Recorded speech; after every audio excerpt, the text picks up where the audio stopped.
Em nome do Pai, do Filho e do Espírito Santo, queridos amigos do Apostolado Glória de Maria, vamos dar sequência à nossa catequese, passando para a próxima pergunta. Quer dizer que venceremos a revolução só com o amor? Dessa forma pensam os modernistas, ou por ingenuidade ou por malícia. Não se pode amar sem odiar também. Pois para amar o bem é preciso odiar o mal. Para amar a verdade é preciso odiar a mentira. Para amar a virtude é necessário odiar o vício. Para amar a verdadeira religião é necessário odiar as falsas. Pois quem ama a Deus, ao demônio odeia.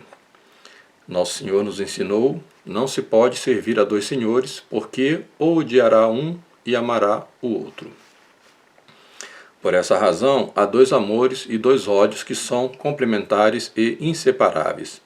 E ambos referem-se tanto aos bens temporais quanto aos bens eternos.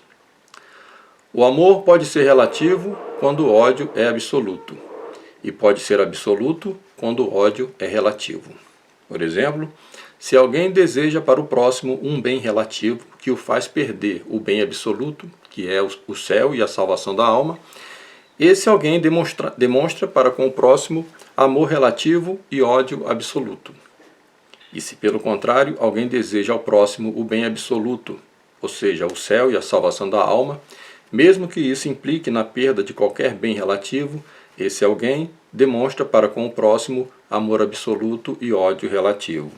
Nossa vida é um combate exatamente porque existem esses dois amores e esses dois ódios. Eis aí o coração da mensagem de Fátima. Pode nos explicar como?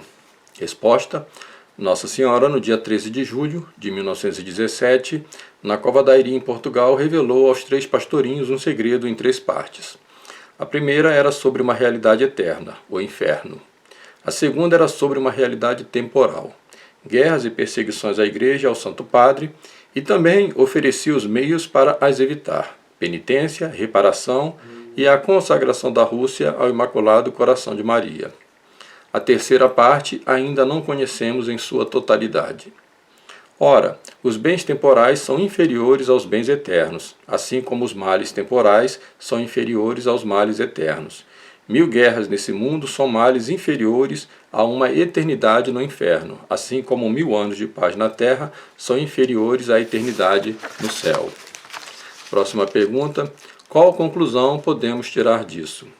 Resposta: o que leva uma alma ao inferno é o pecado mortal, e o que leva milhões de almas ao inferno é uma falsa doutrina.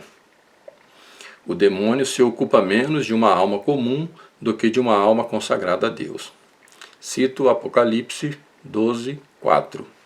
Abro aspas. E a sua cauda, a do dragão, levou após si a terça parte das estrelas do céu e lançou-as sobre a terra. Fecho aspas. Não se pode negar que o Concílio Vaticano II foi uma consequência direta da Segunda Guerra Mundial. E negar que este mesmo concílio cumpriu em si a profecia apocalíptica dita anteriormente, qual seja a apostasia dos bispos e das nações. É ignorância da realidade histórica ou cegueira voluntária ou malícia. Próxima pergunta: qual foi a causa da Segunda Guerra Mundial? 3 causas. Uma revolução, uma falsa contra-revolução e uma revolução ao contrário. Pode nos explicá-las?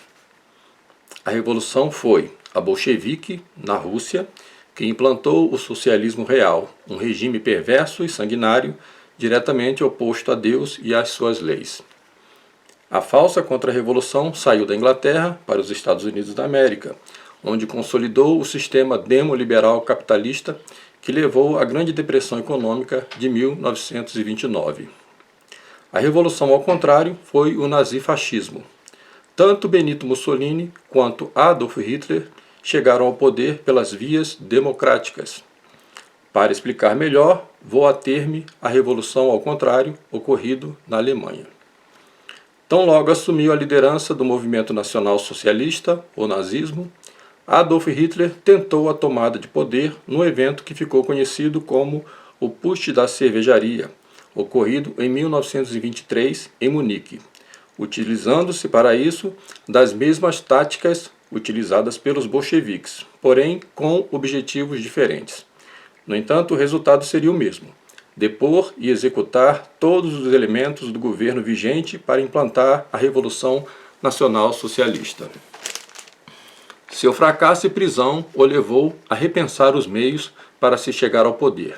Concluiu então que para isso seria necessário fazer uma revolução ao contrário. Tão logo deixou a prisão, pôs-se a reorganizar o partido nazista. Sua estratégia era uma tomada de poder gradativa e legalista, formando bases e células nazistas em todos os setores possíveis da sociedade alemã. Juristas, filósofos, políticos, professores, médicos, artistas, literatos, físicos, etc. Em 1933, Adolf Hitler foi nomeado chanceler pelo então presidente, o Marechal von Hindenburg. O incêndio do prédio do parlamento alemão, ocorrido no mês seguinte, deu a Hitler a oportunidade para adotar medidas severas com o apoio do presidente, das forças armadas e do povo. Iniciou assim uma ditadura e o processo de nazificação da Alemanha ocorreu extremamente rápido e de forma eficiente. A revolução ao contrário de Hitler, no entanto, não durou 1000 anos, como ele previra, mas terminou na catástrofe que foi a Segunda Grande Guerra Mundial, arruinando tanto a Alemanha como toda a Europa.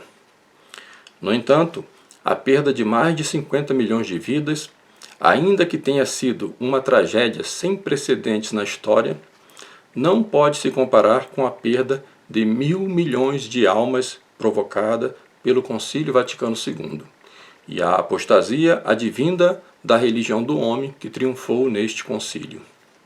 Próxima pergunta: o que poderia ter evitado tantos males? Resposta: fazer o contrário da revolução, ou seja, cumprir aquilo que Nossa Senhora pediu na segunda parte do segredo. E Nossa Mãe do Céu pediu tão pouco.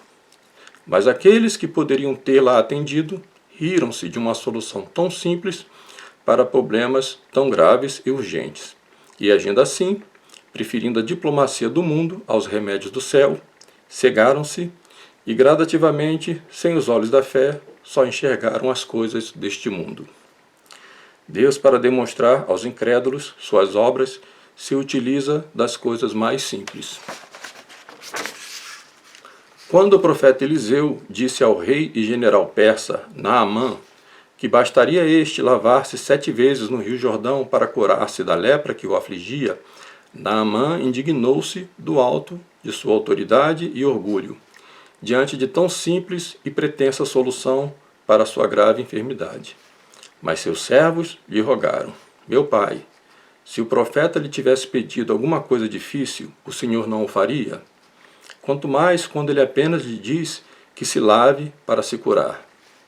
Tendo ouvido a isto, Naamã fez conforme o profeta Eliseu lhe pedira, e curou-se. Em nome do Pai, do Filho e do Espírito Santo.